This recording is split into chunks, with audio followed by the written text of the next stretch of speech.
How you doing there? Welcome back to Babylon Talmud. Today we're studying Daf Vav, Daf 6 of Masechta BavaKama. Friends. Friends, should we take a vote over here? Do you think I should drink tea? Do you think tea would help me cough less and make your listening experience more pleasant? Alright, so today we're going to continue talking more about analyzing our Mishnah, about what includes what and different damages and things. And then we're going to, towards the end of the daf, we're going to kick off a sugya that is going to get complicated. It's going to get slow and complicated. Whatever, we've kind of seen it before, parts of it. Definitely what we're going to learn today, we saw in Masechta Gittin. Some stuff we got to work through over the next few days. At least, I've only done the next few days, so I can only tell you the next few days, maybe longer. Okay. So, now, where are we? We're at the top of the Vav Amud Aleph, the top line, the last word on the line. Hatzada Shava Sheboin. Okay, so we're talking about Hatzada Shava Sheboin. Right, we said the stuff that we have. All these things. I say Arba Avos Nezik, and we said this isn't like this. So ultimately, we said Tzara Shava Sheboin, and we said all these things damage and you're chayiv. So, what does this come to include that wasn't listed? What's including all of these? Right? What was it? Kol was it af kol? Right? What does it say? Where am I? Wait, what? All right. Does it not say that? All right. But it's coming to include basically anything that damages, then you can be chayiv. So the question is, what is included, right? So when it says, right, so l'sui mai, what do we come to include? So Amar Abaye, l'sui avnu sakinu maso, shenichem b'rosh gago, v'nafel buach mitzuye ve'eziku. So what are we coming to include from these inferences that you be chayiv for damages? We're going to give a few different opinions of things that we have to learn out, that you'd be chayiv for the damages as well, that don't fit neatly into any of these categories that we listed in our Mishnah.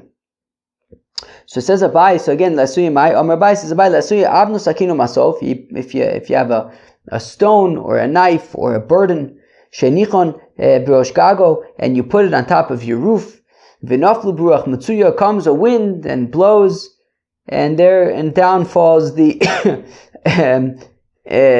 stone or the knife or the burden. So, okay, fine. Now, echidami, you tell me more. Well, if they fall down on something and break it, so then that's be'etzem fire. Maishna, eish. What's the difference by fire? It's got an external sort of nudge, right? Meaning you have a fire, you light the fire, and then the wind comes and spreads it. Here also, the wind came and nudged these items off of the roof. It's your property, and you're chayiv, you're responsible for guarding your fire. Haninami, also these items on the roof. There's an external force, i.e. the wind. It's your property, it's your money. Ushmirasan, you're responsible to guard it. Alecha is upon you. Ve'el, okay, no. So if we're talking about where it got a nudge from the wind and it then fell off the roof onto something and damaged, so that's be'etzim fire. So we know that from fire. Ve'labasu denayich. Rather, no, the knife fell off the roof into the Rishus Harabim, and then somebody stepped on it and cut off his foot. But if you were mafkir the knife, so bein the rab bein the shmuel hainu bor, well then that's bor. It's a case of bor. So mashna bor, what's the difference by bor? Shekin tchilas asiyosu linezek. A bor, you dig it and it damages. You dig a bor b'shus harabim. It's a damage. It's a dangerous thing that you're doing. Umamoncha, and it's your money. Shmiras alecha, and you're responsible to guard it. So haninami, so oichet by these things that you put on the roof. Very, very irresponsible. It's very damaging from the start. You shouldn't leave a sharp knife on a roof when it can get blown off the roof. It's your property. You're responsible to guard it. So it's be'etzim a bor. So again, like what is the chiddush over here? Why? Okay, I know that just like you're chayv by a bor, you're chayv for these things too. Okay, so it wasn't mafkirit, but still the Shmuel the Amar kulam bor lamadnu hanu bor. But okay, at least according to Shmuel's opinion, it's going to be bor. So again, what's the chiddush over here by these items? So the olam the afkarinu. So really, it is talking about where you were mafkir these things. So they fell off the roof, they landed in Rishus Harabim. They're now sitting there as a bor b'Rishus Harabim. You're mafkirit. But velo damu labor, but still they're not like a pit, because ma labor shekein ein koyach acher me'urav bo. But by a pit there is no external factor. Tomar bahani shekoyach acher me'urav bo. But by these there is an external factor. After all, they were blown off the roof to land in the Rishus Harabim. So eish tochiach, okay, but then I could bring it from say okay, but it's like a fire. Fire, there's an external factor, the wind. But ma leish shekein darku leilech lahazik. Yeah, but a fire is different because it moves. This bor is just sitting in Rishus Harabim. So bor tochiach. Okay, so a bor is just sitting there in your chayv. V'chozer didn't. We say yeah, but bor. What do we say the issue was with bor? There was no koach acher, but there's a koach acher. V'chozer didn't. So okay, so learn it from fire, so learn it from bor, so learn it from fire, so learn it from bor, etc. So look, at the end of the day, you're chayv for damages in both cases. So here also we can extend that you'll be chayiv in this case as well. Rava Amar la'asuye borim misgalgol b'ragli adam b'ragli behemo. So Rava says what's being included is a pit that moves by somebody kicking it or an animal kicking it. Meaning, if you have like a knife, right? A fellow goes and he puts a sharp knife in Rishus Harabim and leaves it there. So that's a bor b'Rishus Harabim. But then what happens is somebody kicks it. Somebody kicks it down 10 feet down. And then somebody's walking and they step on the knife and they cut off their foot. So it's an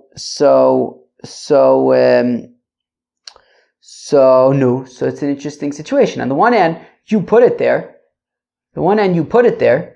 So you're responsible. On the other hand, somebody else kicked it to a different location, and it was in that location that the person stepped on it and cut off their foot.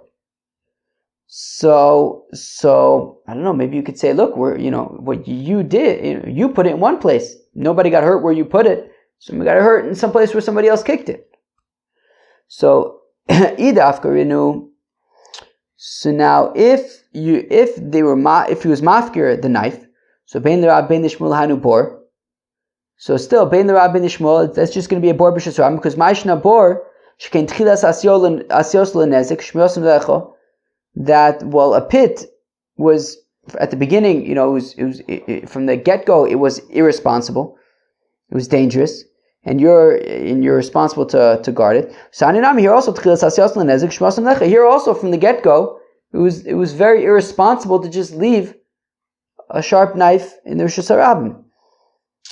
So and if we say that you weren't mafkirit, but still the Shmuel the Amar kulam mibor lamanu anu bor, but still Shmuel would say it's bor. So what's the chiddush here? So olam dafkarinu, really he was mafkirit, but velo dami lebor.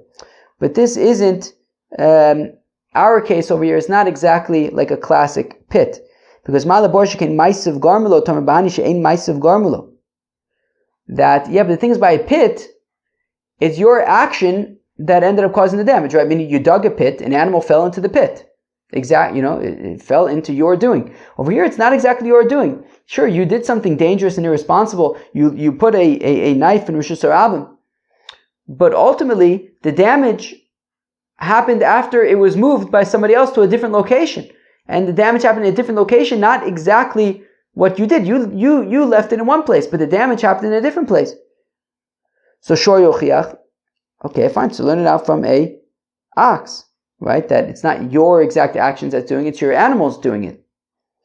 But malashor shekein darku leilech lahazik. Yeah, but a ox, its normal ways to go and damage, which I guess is a knife doesn't normally go and damage, I guess. So bor tuchiach, it's learned out from the pit. But then you say, yeah, but the thing is, bor, it was your actions that did. We say, okay, so bor's got its issues, ox has its issues, but at the end of the day, you're going to be chayv. Rabbi says it's coming to include like the following brisa called Elu Sha'amru, that there are certain examples where the Chacham said that you're allowed to introduce something dangerous, something hazardous into Rishus Harabim. Poskim people saying, V'gorfim I was saying, for example, you can open up your I guess sewage pipes and open up your cesspits. That's gross. You can like shovel that stuff into Rishus Harabim. Gross. Now you're not allowed to do this during the summer, because during the summer it doesn't rain and the streets are kind of like clean and pristine and they don't get cleaned up so good. Although around here they have the power washers. Over here they power wash every day. Every day they power wash. 7 in the morning. 7 in the morning. Yeah, we gotta do something about that. Once a week should be enough. Once a week should be enough. So in the mishus fine. But during the winter where it's rainy and things are muddy anyways and dirty, so then you're allowed to empty these things into Rishus Harabim. But afal b'rishus, but even though you're allowed to, but still, if somebody ends up getting damaged because of it, you'll still be chayav. So even though you're allowed to, but you're still going to be chayav for damages. Fine. And that's what we're coming to include, that the damages in these cases. Now what's the case? If as you're emptying out the sewage pipe, it lands on somebody's shoe and damages the shoe, so kochu, well, you did it, right? It's your action, right? You're emptying out the thing onto somebody's shoe. So adam is chayav. So ela basur denayich. Rather, it's no, after it was already on the ground, somebody stepped in it and ruined the shoes. So echidam, what's the case? If you're a mafkir pain, the rabbin nishmul hanu bor, well then it's bor. So what's the chiddush? Ma'ishna bor t'tchilas asiyos lenezik mamon choshmiyosu alecha. Look, by a pit, right? It was irresponsible, right? It was asking for trouble from the beginning. It's your property. You're responsible to guard it. Haninami here oichit t'chilas asiyos lenezik. Look, you're emptying these things into Rishus Harabim. It's asking for trouble, right? Definitely, it's definitely a sketchy situation. It's definitely a tenuous situation. It could definitely lead to damage. Mamoncha, it's your property. It's your responsibility. Shema salech, you got to guard it.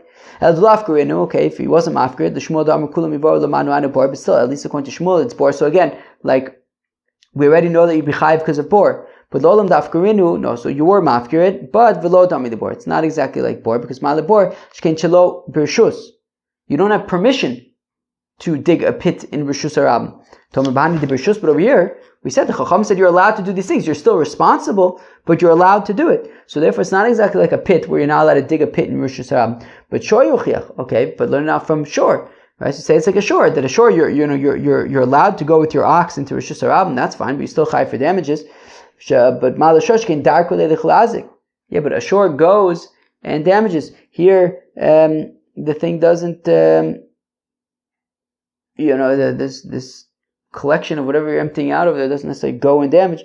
So bor tochiach, so learn out from a pit. You say, yeah, but the pit, permission.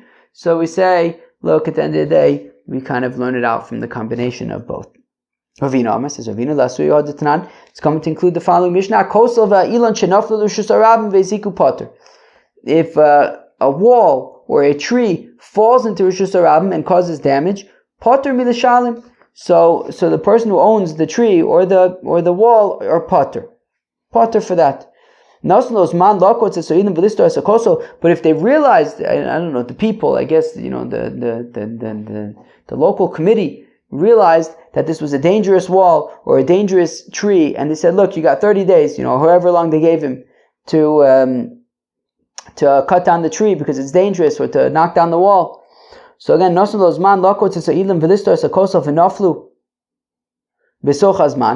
they fell down and caused damage, but it was during the window that he had, right? The time wasn't expired yet.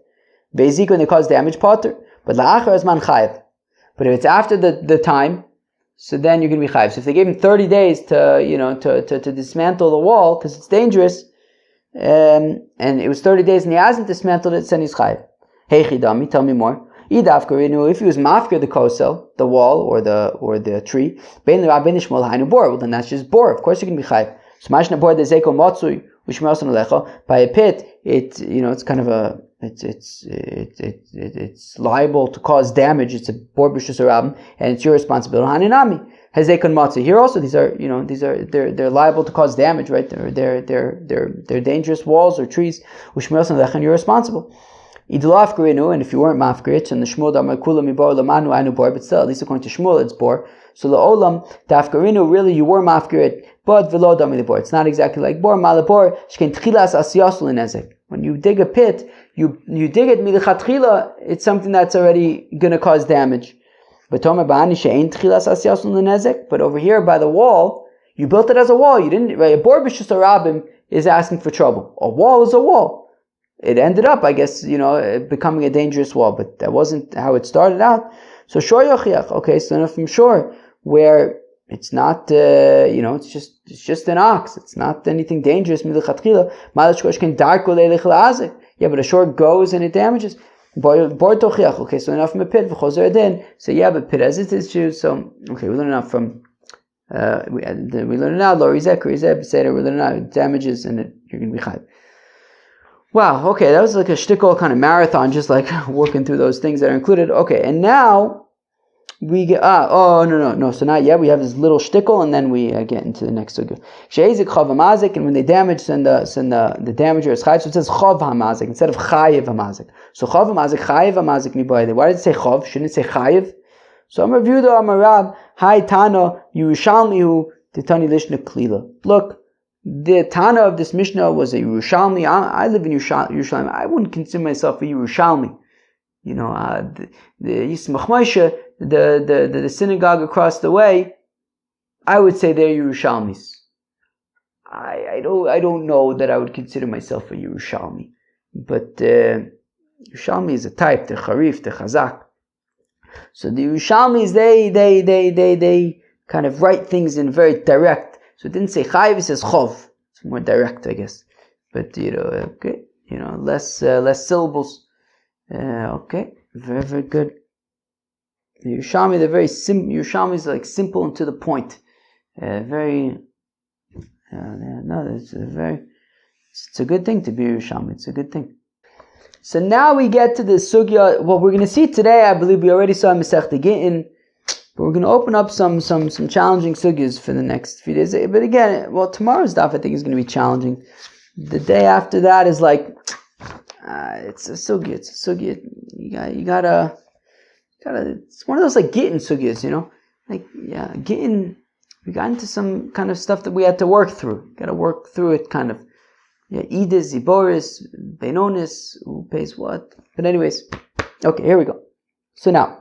Says the Gemara, l'shalim tashlum nezek. Oh, so we say that you have to pay. No, what do we say in our Mishnah?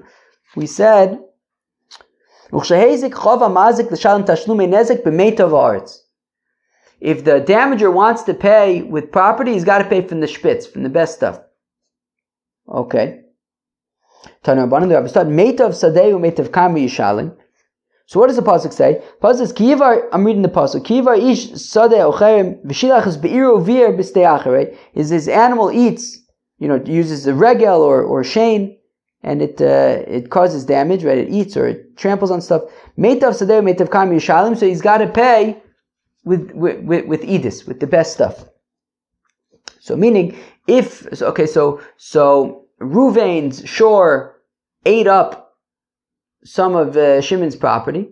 So Ruvain needs to pay Shimon from edis from the best properties. Now the shaila is, so here we go. Says the Gemara, Meitav Sadeh, Meitav Kaimu Yishalim, Meitav Sadeh shall Nizak, Meitav Kaimu shall Nizak Tivra Bishmael. So Bishmael is saying that Ruvain needs to pay back. We're gonna kind of figure out exactly what this means, but the best property of Shimon. Rabbi Kiva Amar Loba Akosov El Legavus L'Nizakim Mina Edis. Rabbi Kiva says that no, it's talking about the best. It's not exact translation, but it doesn't fit in so great. But Be'etzim, he's saying that it's the edis of the mazik of Ruvain, the kavachom elektish, and the kavachom elektish that we'll get to that tomorrow. Okay, sorry, Rabbi Kiva's opinion is a bit cryptic, but we're going to work through exactly what this means. We're about to work through what this means. But Rabbi Shmuel says it's talking about the edis of Shimon, the Nizak, and Rabbi Akiva, that was Rabbi Shmuel. Rabbi Akiva says we're talking about the edis of the Mazik, of Ruvain. Now, of course, there's three types of fields. Edis is the best kind, Beinonis is the middle kind, and Ziboris is the worst kind. So now, Rabbi Shmuel, so now the shaila is, I don't understand. Rabbi Shmuel, ochal shmeina mishalim shmeina, ochal kchush mishalim shmeina, I don't understand. Rabbi Shmuel, if Ruvain's ox eats, Shimon's cabbages, so Shimon's got two types of cabbages. He's got really, really good cabbages that cost $5 a cabbage, and he's got not so good cabbages that cost $1 a cabbage. So if Ruvain's ox eats the $5 cabbages, so I understand he's got to pay back, he ate one $5 cabbage, so he's got to pay back Shimon $5. But what I don't understand is that if Ruvain's ox eats a $1 cabbage, why is he paying him $5? He ate a $1 cabbage. I don't understand. If he eats from the edis, if he eats from the $5 cabbages, great, he pays him back $5 cabbages. If he eats from the ziboris, which is $1 per cabbage, why is he paying back edis? Why is he paying him back $5 if all he ate was $1 worth of value? So again, if he eats from the $5 cabbages, he pays him back $5. But I don't understand. If he ate a $1 cabbage, why is he paying back $5? So Amr Rav Idi Baravin says, here what are we talking about? Look, Ruvain's ox ate a cabbage. We don't know if he ate a $5 cabbage or a $1 cabbage. We don't know if it was $5 cabbage or $1 cabbage. So therefore he pays back $5 because we don't know. Rava says, I don't understand. Look, if we know for certain that Ruvain's ox ate a $1 cabbage, so he'd pay back Shimon $1, well then, now we don't know. Did he eat did the ox eat a $5 cabbage or a $1 cabbage? Mishalim Shmeina, I don't know, why should Ruvain have to pay $5? If Shimon wants to extract $5 from Ruvain, he's going to have to prove that Ruvain's ox ate a $5 cabbage and not a $1 cabbage. And so long as Shimon cannot prove this, Ruvain says, look, I'll pay you for $1. As far as I'm concerned, it was a $1 cabbage. You haven't proved otherwise. Here's $1. If you want $5, prove that it was a $5 cabbage. So therefore, again, in what context are we saying that Ruvain needs to pay back a $5 cabbage? If he ate a $5 cabbage, sure. But if he ate a $1 cabbage, you shouldn't have to pay back $5. If we're not sure, you shouldn't have to pay back $5. So Elo Amr Rav Bar Yaakov, rather says Rav Bar Yaakov. Hochav ma'eskinon kigon choice idis denizak kiziboris temazak. Okay, so Rav Bar Yaakov says, look, first of all, you're understanding it backwards. No, Ruvain pays back Shimon what he ate. What the ox ate. If the ox ate a $1 cabbage, he's owed $1. If the ox ate a $5 cabbage, he's owed $5. Kilu, whatever. Ruvain needs to pay back Shimon for the damage cost. Now the thing is, if Ruvain wants to pay not with cash but with property, so then he needs to pay from the best property. He has to pay from the edis, from the best property. But the question is, whose best property? Is it Shimon's best property? Or is it Ruvain's best property? And here's the thing. Let's read it again. Remember from Masechta Gittin? Ruvain the tycoon. Ruvain's a tycoon. Shimon's a regular guy. So Shimon's edis, Shimon's best field, is as good as Ruvain's worst field. Ruvain the tycoon, his worst field, is as good as Shimon the Pasha Yid's best field. So therefore the shaila is, okay, so Ruvain's ox did $5 worth of damage, whatever it was. However much damage he caused, we know how much damage he caused. It was $5. Ruvain wants to pay with property. So he has to pay with edis. He has to pay with the best property. But whose best property? Is it Shimon's best property? Now Shimon's best property is the equivalent of Ruvain's worst property. So then Ruvain just needs to pay back with his worst property, which is the equivalent of Shimon's best property. Or do we say it's Ruvain's own property? So he's got to pay with Ruvain the tycoon's best of the best property, which, his own edis, which is going to be very high quality land, even higher quality than Shimon's highest quality land. Now, of course, he will only have to pay $5 worth of land, which will basically be, a few grains of dirt. But anyways, so going to Isa Edis the Nizak Zibor is the Mazik, where Shimon's best field was only as good as Reuven the tycoon's worst field. Uvaha plige. This is the machlokes. So Bishmal Savar says Bishmal b'denizak shaminon, that it's based on Shimon's field, and therefore Shimon's best field is equal to Reuven's worst field. So Reuven pays from his ziboris, from his worst field. Rabbi Akiva Savar b'demazik shaminon, and Rabbi Akiva says no, it's based on the mazik, based on Reuven the tycoon, his best field, so he pays from his best field. My time to Rabbi Shmuel. How come Rabbi Shmuel says it's b'denizak shaminon, Shimon's field? Nemar sodeh lemata v'nemar sodeh lemala. In the pasuk it says, right, uvir b'sdei acher, somebody else's field, Shimon's field, right? Reuven's ox was grazing in Shimon's field. Meitav sadeh, meitav karmi yishalim, and Reuven then has to pay back with meitav sadeh, meitav karmi. So just like uvir b'sdei acher is Shimon's field, so also when Reuven pays back meitav sadeh, meitav karmo, so then that is also Shimon's field. So the best of Shimon's stuff. So again, right? So nemar sodeh lemata, it says Sadeh by Meitav Sadeh Meitav Karmi Yishalim, and it says Nemar Sadeh Lamala by Uvir B'Stei Acher. Masada Amar Lamala Denizak, just like Uvir B'Stei Acher, it's talking about Reuven's ox in Shimon's field. So Av Sadeh Amar Lamato Denizak. So also when it says Meitav Sadeu Meitav Karmi Yishalim, so it's the Sadeh of Shimon's edis. Rabbi Akiva, whereas Rabbi Akiva says Meitav Sadeu Meitav Karmi Yishalim. When it says Meitav Sadeh, Meitav Karmi Yishalim, so he pays the one who's paying his field, Reuven's field. Reuven's field. Rabbi Shmuel says, look, we have two things, right? We have the Gzeir Shava, which is Sadeh, to say that it is the value of Shimon's field. But we also have, like Rabbi Akiva translated, which is the one, right, the Mazik's field. So, so it says Rabbi Shmuel, look, the Gzeir Shav is, like I said, that we go based on Shimon's field, that if Shimon's edis is like Reuven's ziboris, so we pay with the value of Shimon's edis. Now, ahani kra, when we say the pasuk that it would be Reuven's best field, is kigon, for example, the islay lemazik edis v'ziboris, that Reuven has two types of field, edis and ziboris. The edis lenizak, and Shimon only has edis. V'ziboris the mazik lo shavik edis lenizak.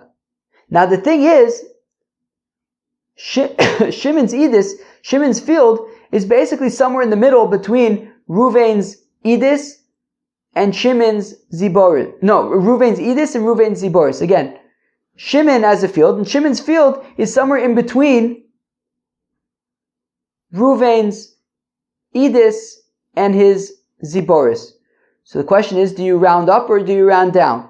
So we're saying in that case, b'de mazik shaminon, the edis of the mazik, and it would be the Reuven's best field, not his worst field, right? So for ziboris the mazik lo shavik edis denizak, that Reuven's ziboris is not as expensive, not as good as Shimon's edis. The mishalim le mimeitav tidei, that Reuven's going to pay from his own best field, not from his worst field. To lomatzu amar le ta'at gab miziboris el gab mimeitav, that Reuven cannot say to Shimon, collect from my worst field, rather collect from my best field. Okay, and we're going to hold it here, but as you saw towards the end of the daf, we really had to work through that. We're going to have to work through it tomorrow and definitely the day after that as well. But yeah, friends, that was daf Vav Masechta BavaKama. The first part we had a few different opinions on what can be included in like the extrapolation of the different avos that were listed. right? For example, if you have something on the roof that gets blown down by wind, or something on the Rosh Hashanah that gets kicked down the road, things like that. And then we got into the sugya of that you have to pay from the edis, and we saw the machlokas between Rabbi Shimon and Rabbi Akiva about whose edis, right? We saw an example of where the edis of the Shimon's edis was only as good as Ruvain's ziboris. So do you pay the equivalent of Shimon's edis or the equivalent of Ruvain's edis? Rabbi Shimon says the equivalent of Shimon's edis. Rabbi Akiva says the equivalent of Ruvain's edis. Friends, that was the Vav on Masechta BavaKama. Hope you enjoy. Peace out.